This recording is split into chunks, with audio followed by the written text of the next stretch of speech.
I'm Hillary McClure, Multimedia Director at Cybercrime Magazine. Welcome to Let's Talk SOC, a Cybercrime Magazine podcast series brought to you by Secureworks, a leader in cybersecurity, empowering security and IT teams worldwide to accelerate effective security operations. Joining me today is Barry Hensley, Chief Threat Intel Officer and SVP at Secureworks. Welcome, Barry. So great to have you with us today. Yeah, appreciate the opportunity for sure. So Barry, to start off, want to just quickly tell us a little bit about your role at Secureworks? I probably got the best job in industry, I'll be frank with you, Hillary. So as I transitioned from the Department of Defense in the 2010 time frame, as I ran the Army Security Operations Centers up in Washington, D.C., I had joined Secureworks to initially run our security research group we call the Counter Threat Unit, whose ultimately, mission is to how do we have a deep understanding of the threat and how do we take that understanding to apply it to our managed security service business. And over time, I've been blessed to grow those relationships to include supporting our incident response teams, our adversarial testers, and obviously our security operations centers as our customers have entrusted their security programs to us day in and day out. So it's a tremendous opportunity for me to learn for some of the very best security professionals in the industry. Today, I want to talk to you about implementing an active cyber defense strategy. Sounds like I've got the right guest on the show for that. And my first question is, how can organizations ensure they're prepared for a cyber attack? You've asked one of those thesis questions, right? But at the same time, it's clearly very relevant. So one of our incident commanders, Terry McGraw, he says all the time that, organizations, if they could just be brilliant at the basics. Now, the question now becomes, what's the basics? And so, we hear people talk about, do you have a vulnerability management program? Or do you have the ability to patch the things that are vulnerable? In this case, do you know your environment? How do you make sure the adversary doesn't know your environment better than you do? And how do you ensure that, employees are not downloading software that they shouldn't? How do you have some degree of, control associated with not only the assets that are in your environment, but also the software that's in your environment as well?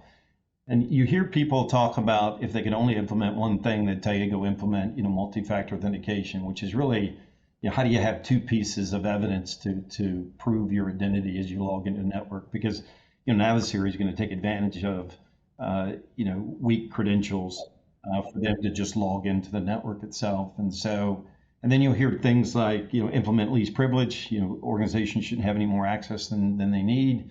And then visibility is key, right? How do you detect an adversary, do an operational prep in your environment or reconnaissance so that you have an early warning detection system to protect the organization? And I was a signal officer in the Army for over 24 years. And I'll tell you that if you can't have a well-architected network that is defendable, you're not going to be successful. And so, a lot of times I'll say make sure and drag the IT team in as well, which includes, have you properly segmented your network?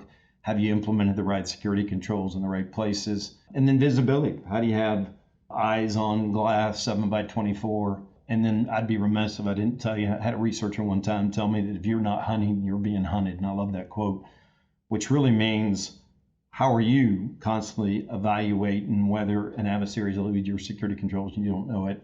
And that also lends itself to adversarial testing, which really means how do you find the vulnerabilities before the adversary does? And so, Hillary, that's a lot to cover in a very complex question. But those just things that I've seen organizations be successful at as they attempt to prepare against, various cyber attacks today. Yeah, absolutely. I think that was a great cross section. I think you covered that really well. So thank you. I know it was kind of a loaded question. Barry, how successful have organizations been in establishing secure remote working solutions for employees based on the new normal of pandemic working from home over the past year and a half or so? And what are some of the risks that they may have added to the organization when moving to do so? Yeah, I think it's important to talk about the risk first because it'll give you an appreciation for what many organizations had to overcome to enable their workforce to work remote. Now, I don't want to give anybody the impression that, there's a lot of organizations that have been working in a hybrid model for some time, and there's a lot of organizations that are also fully remote. But at the same time, there was a lot of organizations had to embrace the pandemic and enable, a good majority of their workforce in some remote capacity. Now, remember, remote means lots of things now. It could be, you're working from home, could be you're working in a coffee shop, could be in a parking lot, on a wireless access point, could be in a hotel, could be in an Airbnb, or heck, you may be sitting in an airport. And so knowing that remote means lots of different things, organizations had to clearly assume that they're providing IT and security support to an individual that is working in a contested space. And so now, what does that mean from a risk perspective? And so now you've got to think about, what are the employees going to use their own personal computer? And so now you live in a world of, a computer that's not patched, not monitored, not protected, not restricted, not compliant. I call it in this case, the 5 knots that are out there. Now all of a sudden, how can your business operate on that system in a way that does not put the business at risk? And so how do you, I'm going to use the term, containerize that, business activity in a way, but they can still use or have the latitude to use that peripheral. At the same time, organizations did issue corporate laptops to go home if an individual didn't already have one. But now you got the tendency of that individual wanting to use that corporate laptop. They don't have 2 laptops in their office, and so now all of a sudden they want to do personal tasks along with business tasks. They want to check their personal email, go to Facebook or Instagram or whatever it may be. And then there's the tendency of, oh, I forgot that the email I just sent to, what was cached in that email was a personal email address, not that of a work address. And so now all of a sudden you get all the data loss prevention challenges based upon the nature of bad employee habits. And then all of a sudden, in order to enable those employees, you saw IT administrators have to give them additional privileges, give them what we call split tunneling to access the internet, as well as their corporate environment. And now you had the struggles of a system that's not always on as if it was in the office. And so now all of a sudden, how do you patch the system that's not always there? And how do you potentially capture some security event based upon the system's not always plugged in? And then you can imagine some of the organizations said, hey, let's use this as an opportunity to expedite our IT or business transformation. And a lot of organizations implemented, various cloud solutions. And so just from that, you get an appreciation for the magnitude of the challenge. And I will tell you that organizations that, one, understood what they had done to enable their employees, but at the same time, not only documented what they had done, but also had mitigating strategies associated with this new world, or the enablement of this new world. And now we're somewhat policing up what they've caused over the last 18 months or 20 months or so from this, what I call the new norm, because this truly is the new norm.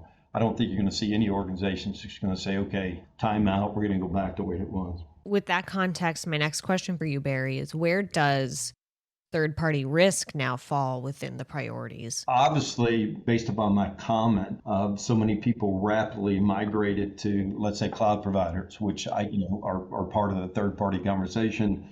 And in some cases, why did they do that? They did that because that third-party solution is going to do things either more effectively, they're going to do it at scale, they're going to reduce our costs, we're going to gain the benefit of what I call the community, meaning as the community of that third party makes recommendations and changes, you get the benefits from them.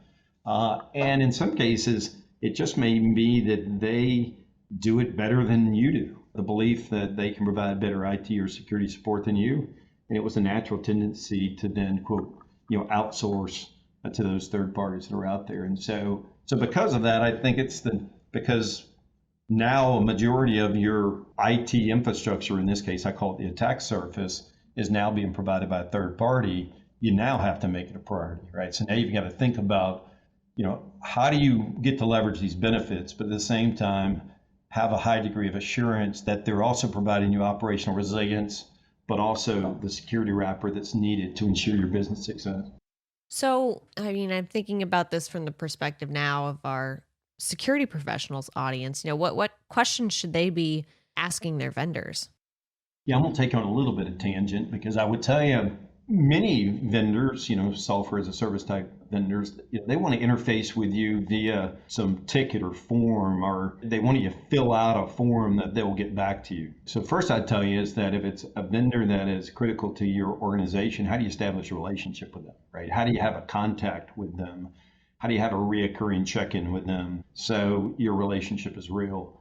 Now, here at Secureworks, our security architects actually sit in every vendor demo, meaning that if we have some need of some new solution, and now we're not just going to, let a contractor run a credit card to go use that solution. We're going to make sure that our security architectures are part of the conversation to evaluate the system, especially if it has if it's going to actually store sensitive data, or in some cases, be a critical part of our overall infrastructure.